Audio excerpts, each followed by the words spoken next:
Good morning, everyone, and welcome to Coffee with Casey, where we talk about market conditions, market strategies. Thank God 2023 is gone. It's now 2024. We're seeing a whole different market than we did in 2023. 2023 was amazing. I think sales were down more than in the past 42 years. So it was a really tough year. Inventory was way down. I mean, Vienna alone was down 40%. So that really affected the real estate industry. Without inventory and high interest rates, good riddance to 2024. This year, we're looking at rates starting to fall. We're looking at inventory starting to climb. So let's take a look. Let's take a look around the market and see what we've got. First thing, inflation is down to about 3.4. Now, those numbers are coming out in the next couple days, so we'll know what January's is going to be. Right now, we're tracking, as always, the interest rates. We're looking at the 10-year bonds. That's the indicator of where the 30-year fixed rates are going to happen. So right now, they've inched up just a little bit in the last 2 weeks, and interest rates have gone up just a little bit. So they're about 6.75. But again, when you look at interest rates and you look at that 10-year bond, right, interest rates should be about 1.7% higher than that 4.1. So if you use the new math, interest rates should be at about 6%, or maybe even in the fives. But there's that buffer. The banks are a little nervous, so there's still a buffer. So we've got room for that number to come down if the 10-year doesn't even move. So anyways, right this second, interest rate ticked up a little bit, but I wouldn't worry about it. It's got plenty of room to come down. Now, the big news, right? We always look at interest rates and we look at inventory. What killed us last year was no inventory. This is the inventory for the markets we track for the last 30 days, right? So just contrast real quick. I'm going to go to the next screen. That's Vienna in December. So if you go back to December 5th and 6th, the inventory was down 49 or 50%. Now you see how it started to climb as we started to get close to the end of the year? Now this is, again, we're comparing ourselves to the last 30 days. Now we're 75% over. So you can see the dramatic rise in the inventory in some of these markets. That was almost all red in the last quarter of last year. All those markets, that's South Riding, Centerville, Ashburn, Haymarket. Hey, Johnny, what's going on with Haymarket, man? You're holding us down. Let's go, man. We've got the top agent from Haymarket in the house today. That's a good news if he's selling houses because the inventory is down. That means he doesn't have a lot of competition, right? So good for Johnny, bad for buyers. All right, so now let's go on to, let's say that we had this excess inventory come into the market over the past 30 days. Has it been absorbed or is it just sitting on the market? So I look at the qualified inventory. So let's say you've been on the market for at least 4 days, right? Because who goes under contract in less than 4 days unless you're with Casey Sampson? No, just kidding. But so I look at it, it's been on the market for 4 days, 30 days. So how much of those houses that came on the market that were legitimate? If a person puts a house on at 150% of assessment, that's not a legitimate. They've just overpriced it. I'm not going to let you skew my numbers because you don't know how to price a house. But the real inventory that came on the market, 100% of Vienna's inventory went under contract in the last 30 days. 100%. So that absorption of the new inventory is money. And what does that tell you?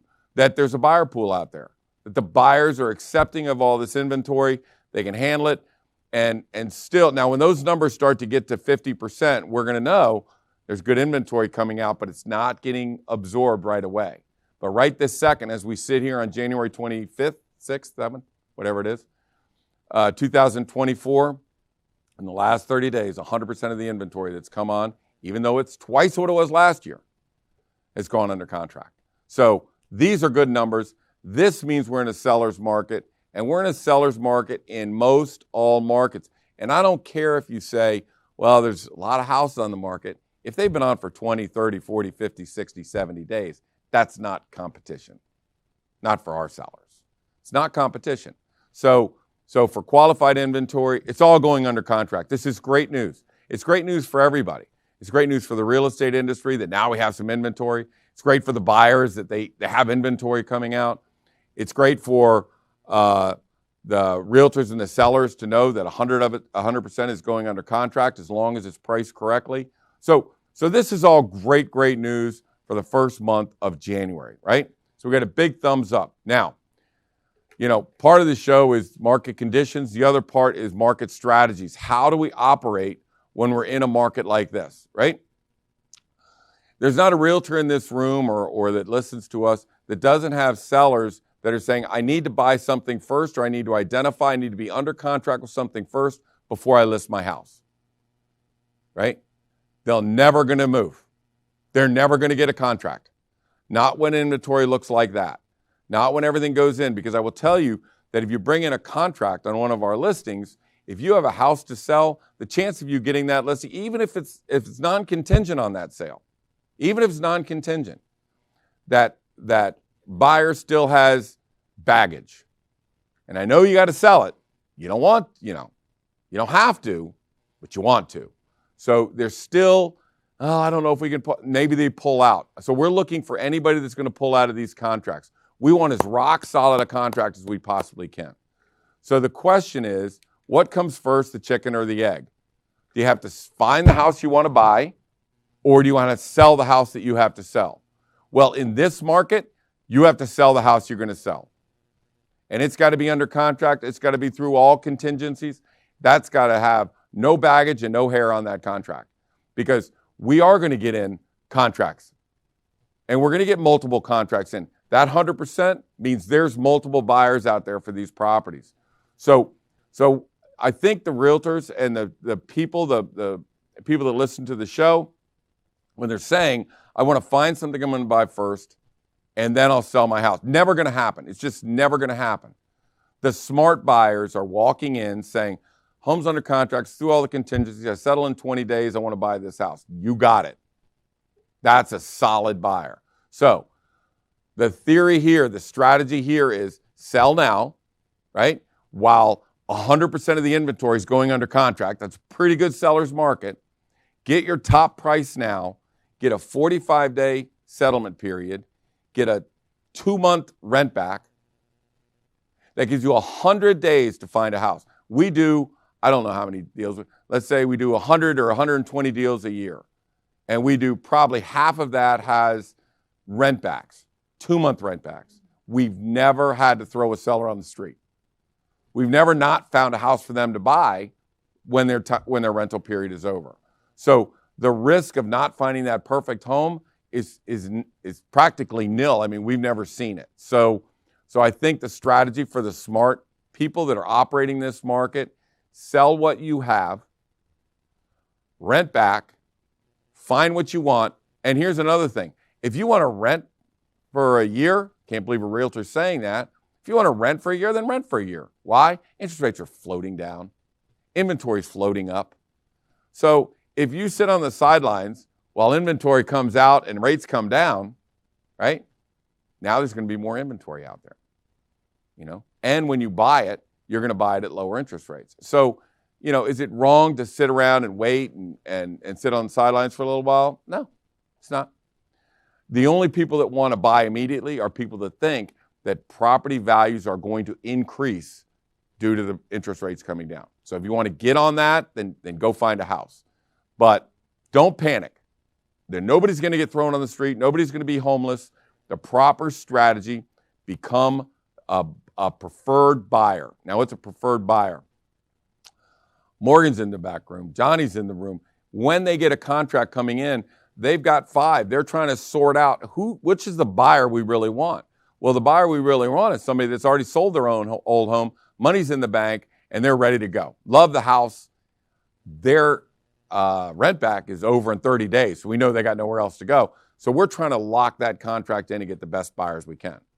So let's say the preferred buyer is here on price and the non-preferred buyer is here on price.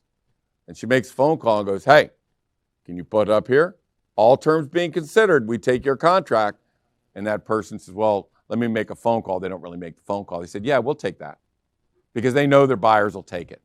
So now you can get the best terms and price, and you get your preferred buyer. And that's just the way it works. I mean, we're paid by the sellers. We're trying to do the best job for the sellers. We don't want to go back on the market. We don't want to kick out of this contract, which I'll talk about in a minute. We want our first choice. And I will tell you that most times we get that first choice. So just for you that are putting in contracts, you have to have a clean buyer if you're going to walk in and put in a contract and get the house of choice in this market. So I would go back to all sellers, like we're going back to our sellers, and say, with 100% absorption rate, you cannot go out and think you're going to buy a house when you have a house to sell. Contingent or not, doesn't matter. You got a house to sell. So the people whose house is under contract and maybe they've cleared their contingencies, that would be a second tier choice. That'd be our second choice. First choice, everything's sold, money's in the bank, you're ready to go. Second choice, have a house that's under contract, it's on the way to settlement. Yeah, something still could go wrong with that house. Still. Third choice is, I got to sell my house. And if you make it contingent on the sale of your house, then you're not even in the basket, unless there's only one contract and you're offering a lot of money and we've been on the market for 30 days. That's the only time we would consider it. But I will tell you that we need to change. People need to set expectations that if you're going to move up in this market, you need to sell it. You need to be either under contract or settled. You need to have a long settlement period of 45 days. You need to have a 60-day rent back, and you need to be a buyer that has no baggage in a market like this. And that's the way that goes, okay?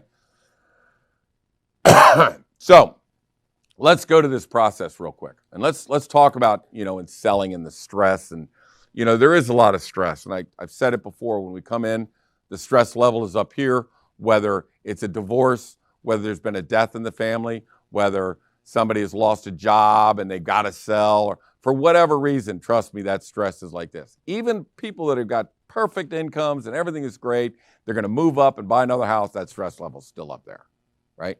So our job, right, is to drop that stress level back down, get everybody calmed down, and make sure that we've checked off the stress points way before they happen, right? So what's a stress point? Stress point is picking an agent, right? This guy from Compass says this guy from Long & Foster says that, this guy from Sampson says this, and a lot of it is contradictory. It's very stressful.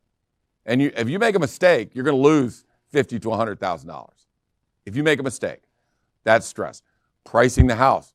I think it's worth this. They say it's worth that. That's a very stressful situation too. Decluttering the house. I mean, people go crazy trying to figure out how am I going to get rid of all this stuff, right? Preparing the home for sale. Am I going to paint it? Am I not going to paint it? I don't want to paint it, but I'm going to have to paint it. What do I do? So all of these things are very stressful, right? Showing the house, people wandering through your house, contract negotiations, Jesus. Got 4 contracts, what am I supposed to do? So all of these things, inspections. Now, if I asked the agents in this room, said, how many of you have had a home blow up from a home inspection? Everybody would raise their hand twice, and the only reason they would do that is because they don't have 3 arms. If they had 5 arms, they'd raise all 5 arms, right? Because homes blow up on inspection. So look at this little graph on the right. This is a little windy road you take when you're selling a house, right?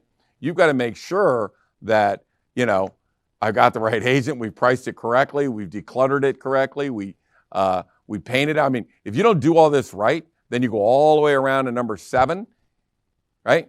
And then your house blows up because they fail a home inspection. And this is what it looks like, right? So consider this to be monopoly. You're going around the board, okay, we got the price, we got the declutter, we fixed up the home, and boom, I hit chance. The home looks dated. That's all the comments you get back from the sellers. You got to go back to day one. You got to pay $15,000 to get it set up, and you got to reduce your price, right? I didn't do it right the first time. I got to go all the way back. Not a game. It's not a game with professionals. It's not a game for people to do this every day and work their tail off to make sure this doesn't happen. What if you go all the way through to number 7, you fail your inspection, the buyer walked. This is where people would raise 5 hands if they had them. Buyer walked, you got to go back to step 1, and now you got to reduce the price $50,000, and I'll tell you why, because everybody's going, something's wrong with that house. You flunked your inspection, now you're tagged, right? So it's not a game. You got to make sure and if you have a financing contingency, you can go along and the lender's going, oh, it looks great to me, and all of a sudden an IRS debt shows up that they don't know about after they've checked him out, right?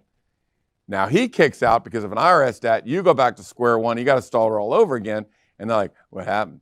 Failure home inspection? No, the buyer kicked out because of an IRS debt. Right. So the buyer pool is going, something's wrong with that house. You've just lost value.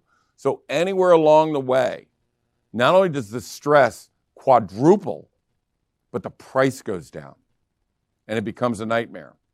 Now, I don't have a graphic for this. I went to a listing appointment the other day, and it was a $1.6 million house. So I said, well, give me the houses on the market over $1.5 million in Vienna. Anybody can run this right now. Go to Vienna, look over $1.5 million, say, just give me everything on the market. There's 9 homes that have been on the market. Average days on market is 60. These are the people trapped in this windy road where they've gone under contract and had to come back. They've overpriced it and let it sit. So the stress on those 9 out of 10, one's pending, and 9 are active in a market where 100% of the new inventory all went under contract.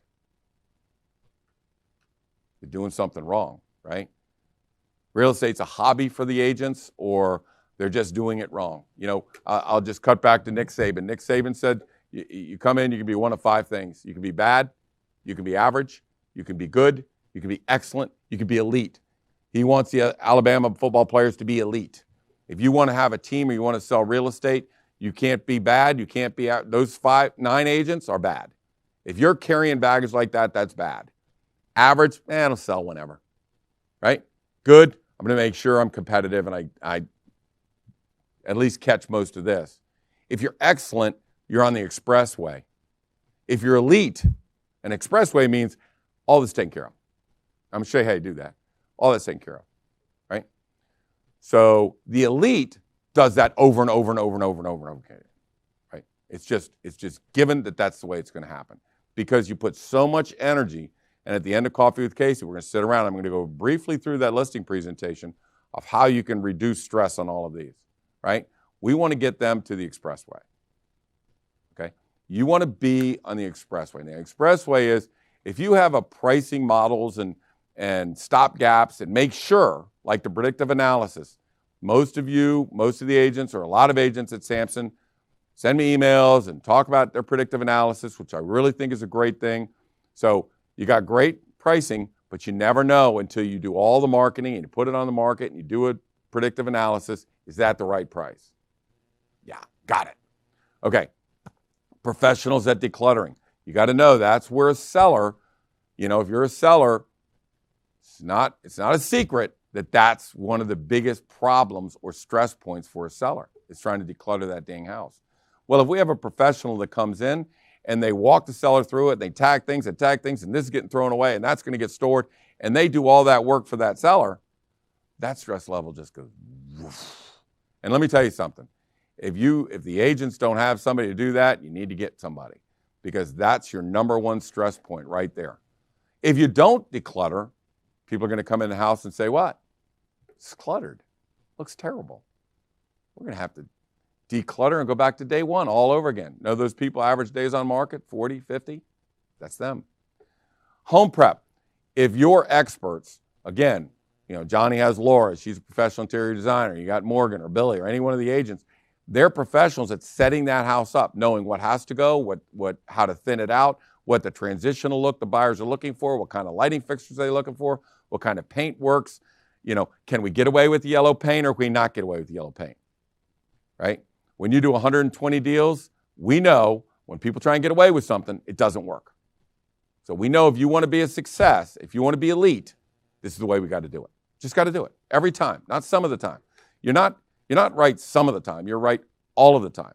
So when the home prep person comes in, when the alt agent that's working with us says, this is what we're going to do, just do it. Yes, they're just going to have to put themselves in the hands of a professional that's going to prep that up because a buyer is looking for certain colors, white trim, certain lighting fixtures that are hip. And what are the most current colors? Maybe it's not gray anymore. Maybe it's greenish gray. Maybe it's a different look, right? Depending on the house. So the short period, that's another stressful point. How stressful do you think those people are that have their house on the market for 60 days? Can you imagine having your house? You got to get the dogs out and get the kids and get everything ready and keep your house show ready for 60 days. Multiple contracts. When there's 6 contracts on a house, who's got the stress? The buyers and the buyer agents, not the seller. Seller's just got to pick one, right? Not the seller. So if we pre-inspect the house, and the seller, now everybody let's get clear on this. Agent that's bringing in a contract, part of their due diligence is make sure the house is in good condition. They're going to put in a home inspection. Why? Cover their ass, cover their client by putting that in. They're all going to do it. They don't want to. They don't want to have a home inspection. Home inspectors are very difficult. Even the buyer agent doesn't want a home inspection. Clearly, our sellers don't want a home inspection. But what if we do a pre-inspection? We have the inspector come in, he's checked the house, he's made sure everything's wrong. If a beam is broken, fix it. We'll fix it. Make sure everything is done and perfect. So when the buyer comes in and there's 6 contracts, we say, we have a home inspection that's already been done. We'd prefer to have contracts without home inspections here, right? We've just checked the due diligence box for the agent and the seller and the buyer. Buyer doesn't want to pay $650 and spend 3 hours of their life walking through this house. If somebody can guarantee me that this house is in good condition, I'll pull it. I'm a busy guy. We're busy people, right? We don't want to hang out with some nitpicky home inspector. So if there's no inspection, there's no stress. 90% of, if we can remove the home inspection 90% of the time, then we've just taken that out and we're staying on the expressway. We're not taking any exits. Moving assistant guy, people come in, we have the same guy that does the decluttering come in and they manage that move, and this is how we're going to do it, and this is what you got to have in a blue box, and this is what you got to have in a red box, this is what you have in a green box. And this is how we're going to do it. And we're going to make sure that each moving company that we're dealing with, they are dealing with the right crew in that company, right? No stress there. It's going to be stressful. We're going to take that stress down as much as we possibly can. And then the walkthrough is easy. We've already eliminated everything. We have no home inspection. We have none of that they're going to check that list as they're walking through. Let me have the receipts and the thing for everything you fixed in this house. We don't have that. We've already settled that in the contract. So the seller walks through on an expressway.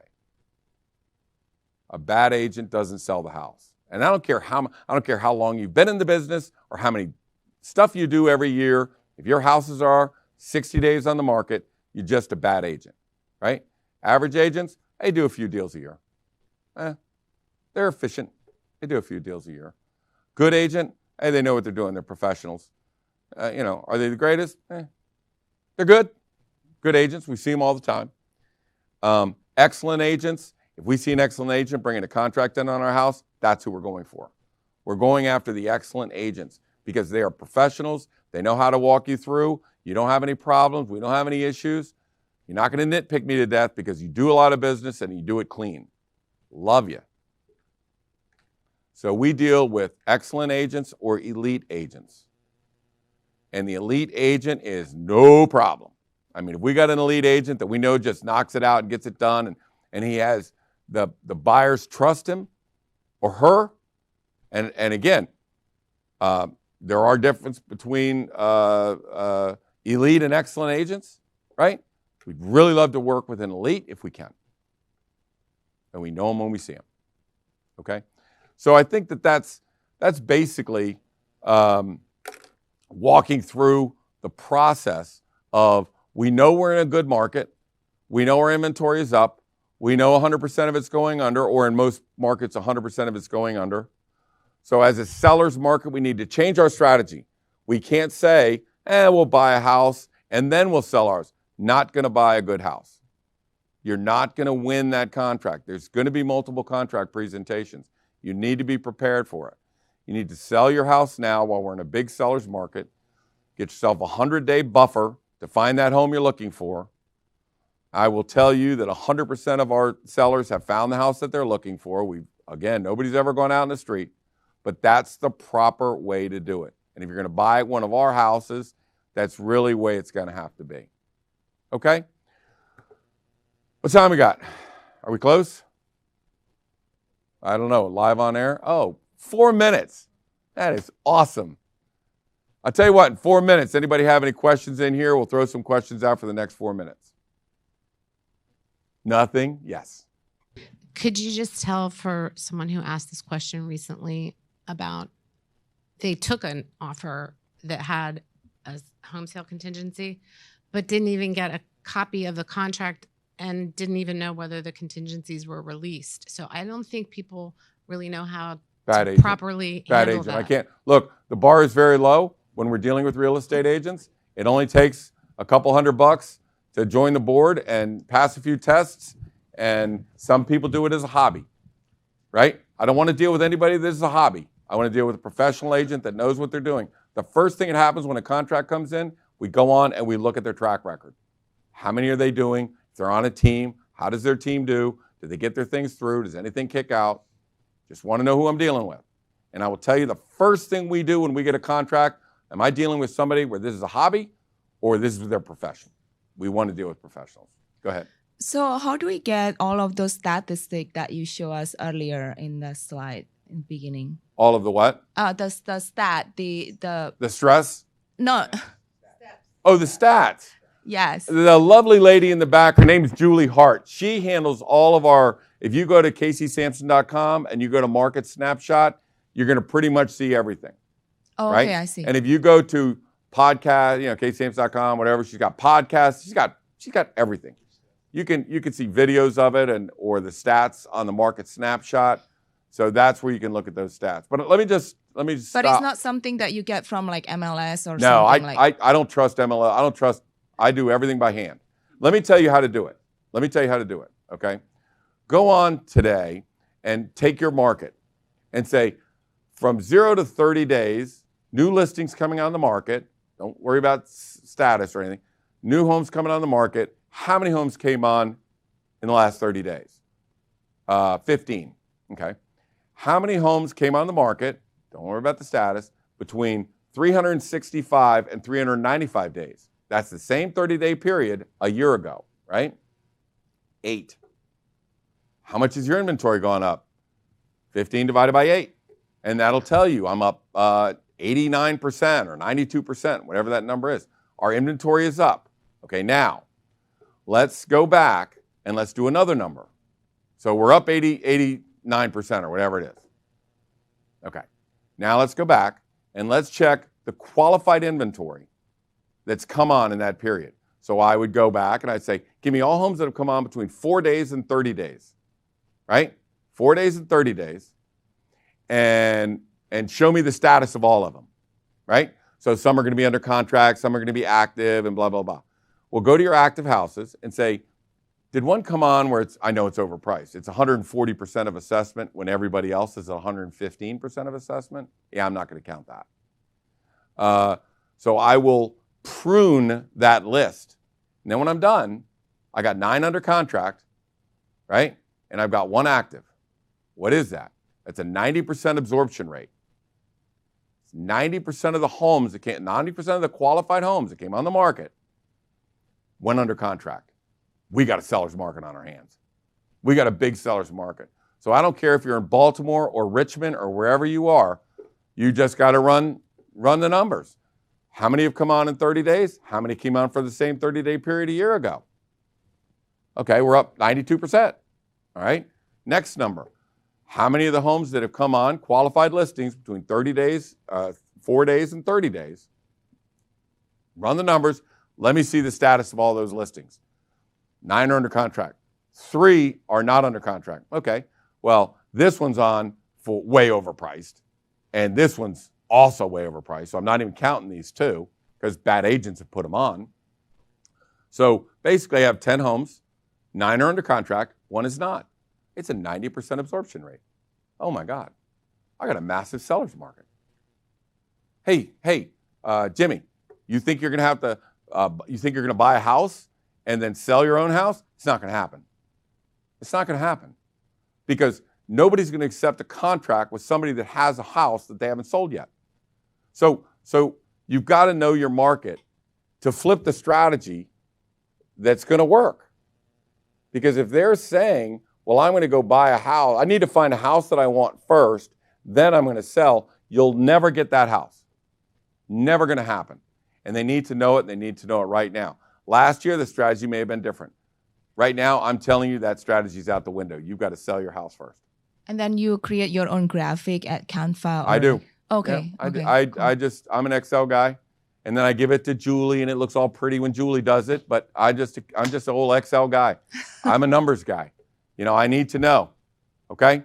So that brings us up to 11 o'clock. So this has been the Coffee with Casey. My name is Casey Sampson. If you're looking for me, I'm at 703-508-2535. You can see all this wonderful stuff that Julie puts up online at CaseySampson.com. We come to you every Thursday morning at 10:30 to bring you up to date on market conditions and market strategies. We'll see you again next week. Bye.